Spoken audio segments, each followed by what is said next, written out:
नमस्कार, स्वागत है आपका एबीपी न्यूज में। आपके साथ मैं हूं अखिलेश आनंद।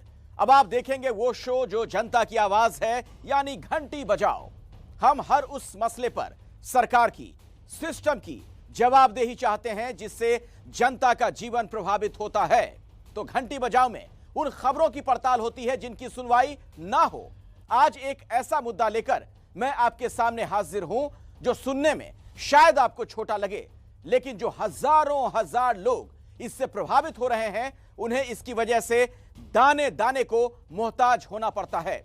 जी हां, उत्तर प्रदेश के अन्नदाता यानी किसान आवारा पशुओं से इस कदर त्रस्त हैं कि कई इलाकों में तो इसी आधार पर लोग वोट डालने तक का फैसला करने की बात कह रहे हैं। आज यूपी में आलम यह है कि आवारा पशु खेत के खेत चर जाते हैं और किसान लहलहाती फसल को बर्बाद होता देखने के अलावा कुछ नहीं कर पा रहा।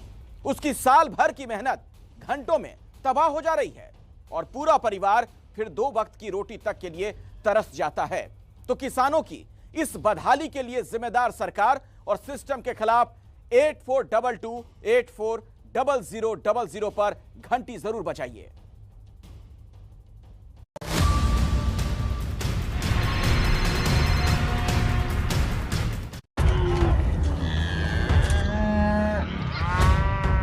उत्तर प्रदेश में आवारा पशुओं की समस्या बहुत गंभीर होती जा रही है। सबसे बड़ी समस्या आवारा जानवर। 2 महीने 4 महीने मेहनत की, वो एक आध में बराबर हो जाता है, फसल को चढ़ जाते हैं। पूरे देश में सांड से इतने लोग कहीं नहीं मरे होंगे जितने उत्तर प्रदेश में मरे हैं। सबसे ज्यादा जाने गई उत्तर प्रदेश में, सांडों ने मार दिया लोगों को।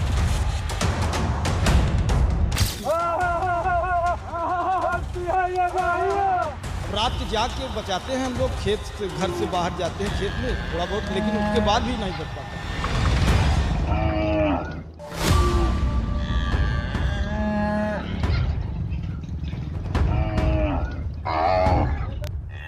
उत्तर प्रदेश में इस तरह की तस्वीरें आम हैं। कहीं सड़क पर ढेर सारी गाय टहलती मिल जाएंगी, तो कहीं खेतों में चरते हुए मवेशी।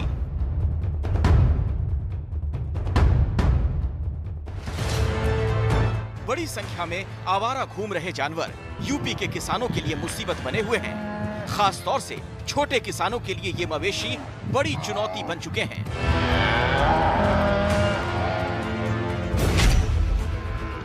बस्ती जिले के एक गांव की ये तस्वीर देखिए। गन्ने का खेत है, पूरी फसल तैयार, लेकिन करीब 1 दर्जन मवेशी इस फसल को खराब करने के लिए खेत में घुस चुके हैं। मंत्री जी को इस वीडियो को जरूर देखना चाहिए। हो सकता है कोई किसान आपके सामने इस बात को न कहता हो, लेकिन यथार्थ पूरे उत्तर प्रदेश का यही है कि गौशाला के नाम पर धन का बंदर बांट अधिकारी से लेकर के ठेकेदार तक किया, और अब भूसे का बंदर बांट हो रहा है। कागज में गायें और गौवंशज भूसा खा रहे हैं और वो गौशाला में निवास कर रहे हैं, जबकि वो आए दिन किसानों की ही फसल बर्बाद करने का काम कर रहे हैं। सिर्फ एक नहीं, यूपी के तमाम किसानों की यही शिकायत है। आवारा जानवरों के कारण फसल खराब होने के मुद्दे को लेकर किसानों की नाराजगी इसलिए भी है क्योंकि 2017 में बीजेपी ने अपने घोषणा पत्र में किसानों से जो वादे किए थे, उनमें ये मुद्दा भी शामिल था। देखिए, यहाँ साफ शब्दों में लिखा है कि नीलगाय और अन्य आवारा पशुओं से फसल की क्षति रोकने के लिए पर्याप्त कदम उठाए जाएंगे। सिर्फ एक जगह नहीं, बल्कि अगले ही पेज पर फिर लिखा है कि फसलों की क्षति रोकने के लिए प्रत्येक ग्राम पंचायत स्तर पर भूमि आरक्षित कर पशु संरक्षण की योजना बनाई जाएगी। सवाल है, सरकार ने अपना ये वादा पूरा क्यों नहीं किया? आखिर क्यों 5 साल बाद भी किसानों के खेत आवारा जानवरों के पैरों तले रौंदे जा रहे हैं? आप देख सकते हैं कि किसानों ने अपने फसल की सुरक्षा के लिए तारबंदी नहीं, दीवार तक खड़ी कर दी है, लेकिन इसके बावजूद ये छुट्टा जानवर किसानों की फसलों को बर्बाद करने का काम कर रहे हैं। आखिर में इस तरीके से अगर छुट्टा जानवर किसानों की फसलों को बर्बाद करेंगे तो किसान क्या खाएगा? सरकार और प्रशासन की अनदेखी का नतीजा ये है कि किसानों को खुद ही अपने खेतों को बचाने का इंतजाम करना पड़ रहा है। ये देखिए कैसे रात के अंधेरे में टॉर्च और लाठी डंडे लेकर कुछ किसान अपने खेतों की तरफ जा रहे हैं। इन्हें ऐसा इसलिए करना पड़ रहा है क्योंकि खेत में फसल तैयार है। अगर ये रात भर जागकर जानवरों को नहीं भगाएंगे तो पूरी फसल बर्बाद होने का खतरा है।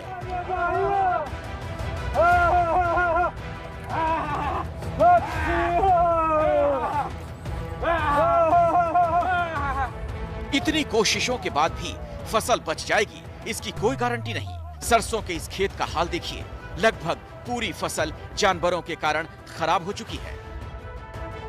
हजारों के झुंड के तादाद में आ जाती हैं, तो जो खेत में पड़ती हैं वो खेत में सुबह पाती नहीं बचता है, एकदम चम हो जाता है। इसी तरह जागते रहते हैं, बैठे बैठते रात भर जागते हैं, दिन भर सोते हैं। कहते हैं तो कोई सुनता ही नहीं है। लोग तमाम गौशाला खोले हुए हैं, न वो गौएं ब्याणती है न कुछ, वो सब पैसा निकाल लेते हैं, हो गया। अन्ना जानवर इतने हैं हमारे यहाँ, कम से कम 1000 अन्ना पशु फिर रहे हैं। न जाने कितनी फसल चढ़ गई। ये जो कर्ज फर्ज लेकर के इधर से उधर जो है सिंचाई कर रहे हैं, दूसरे के ट्यूबवेलों से सिंचाई कर रहे हैं, उनको देना है तो कैसे क्या करेंगे। पूरी रात जगते हैं। अब खेतों में जो है छानी छप्पर डाले हुए, वहीं पे डेरा डाल के रहते हैं। सरकार कितने भी दावे क्यों ना कर ले, लेकिन हकीकत यही है कि यूपी के किसी भी जिले में आवारा जानवरों को रोकने के लिए कोई ठोस नीति जमीन पर लागू होती नजर नहीं आ रही।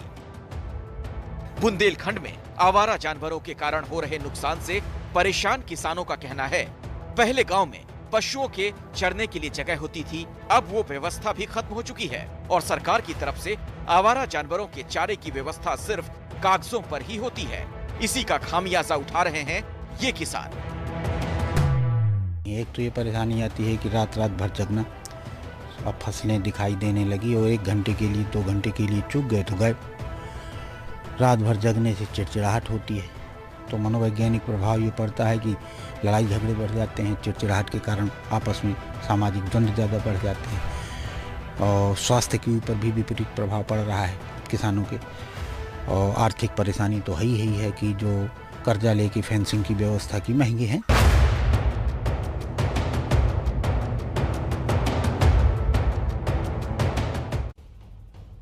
उत्तर प्रदेश की योगी सरकार ने गोवंश की तस्करी रोकने के लिए 2017 में अवैध बूचड़खानों को बंद करने का फैसला किया।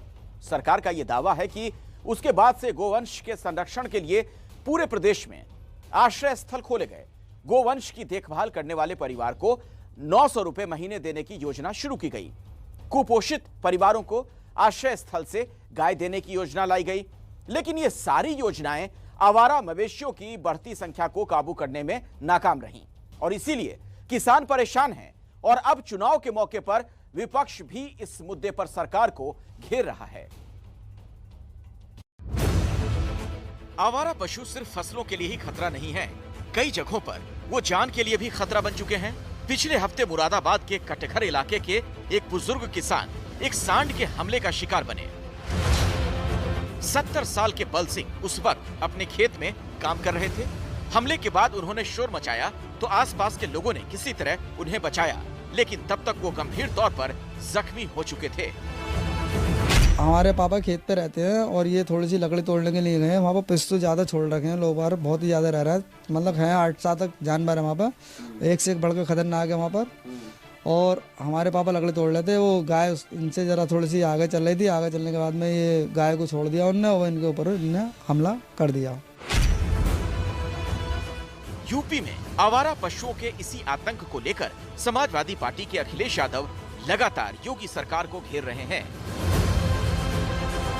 आज खेत हैं बर्बाद हो रहे किसानों के, सांड खुलेआम हो रहे। पूरे देश में सांड से इतने लोग कहीं नहीं मरे होंगे जितने उत्तर प्रदेश में मरे हैं।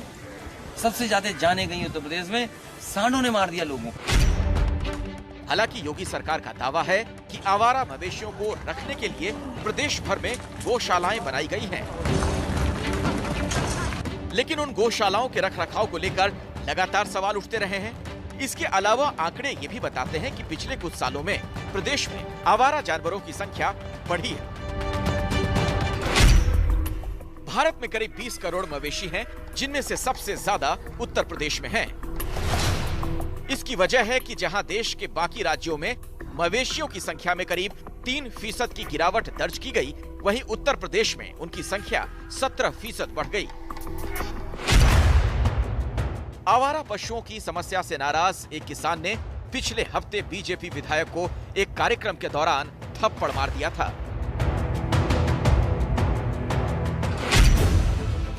सरकार भी ये समझ रही है कि जानवरों के कारण किसानों को हो रही परेशानी का मुद्दा आने वाले चुनाव में बड़ा बन सकता है। इसीलिए मुख्यमंत्री योगी आदित्यनाथ ने रविवार को एक बार फिर इस समस्या को खत्म करने का वादा किया। भाइयों बहनों, ये इतनी अच्छी 3 प्रकार की योजनाएं हैं। अगर इन 3 योजनाओं को हम गांव में लागू कर देंगे तो ये अन्ना पशु या छोटा पशुओं की समस्या या निराश्रित गौआश्रय गौवंश की जो समस्या है, इसका पूरी तरह समाधान हो सकता है। अपनी अपनी ग्राम पंचायतों में इस जिम्मेदारी को हमें लेना होगा। हालांकि सीएम ने जिन योजनाओं का जिक्र किया वो पहले से ही प्रदेश में चल रही हैं। मतलब साफ है कि उन योजनाओं को ठीक से लागू नहीं किया गया और न ही पिछले 5 साल में सरकार ने किसानों की इस समस्या को गंभीरता से लिया।